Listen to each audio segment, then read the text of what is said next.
Magluluto po si Chef Rhea, Chef-Chefan, ng pucherong baboy. Ito yung mga ingredients. Ito muna, yun. Nag-isa siya, then, actually guys, pinito niya po yung babsi. Ay, tignan niyo naman yung babsi. Yun. Putok batok. Ayan, yan. Prinito niya na muna yung babsi. Pinakuluan mo pa ba yung baboy? Hindi mo. Aprito lang talaga. Aprito, tapos after yan, gigisa niya. Pucherong baboy ito. Pucherong baboy. O, tingnan mo naman. Baboy pala puchero. English. Pork puchero. Baboy puchero yung sinabi ko. Mali na naman. Sorry, guys. Kasi ito. Linitin niya rin to.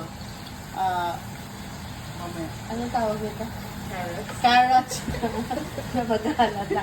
Nakalimutan ko lang yung yung tawag. Saka yung, ano to? Saging. Kasi syempre, puchero, kailangan may saba. That is saba. Yan.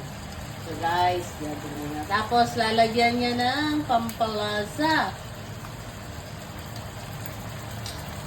Ito na, ilalagay niya na ang hot cheese. Talaga sinabi dapat dalawang ganun o tansyado mo lang.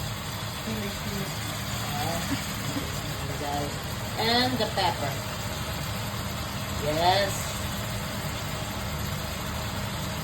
Parang pang isang linggo to kasi sa isang piraso lang parang busog ka na eh. Parang mas maganda nga magluto ng malalaki kasi mas mabuti kaysa dun sa maliliit na parang kasi maliliit siya, mas mabilis siya ngayon. Tapos, di ba liliit pa yun? Oo. Ayun talaga. Pero yung taba, ang sarap. Nasaan ba si Irene? Irene! Pork puchero for you!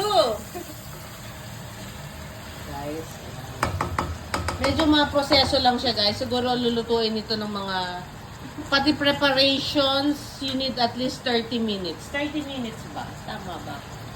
Mga 30 minutes yan, preparation guys. Pagkatapos yung nakakangalay rin palang mag-video, yung hawak ko yung nakakangalay, nangangalay ako. Kita niyo ba yun guys? Narinig yung may ambulance. Ambulance. And the water.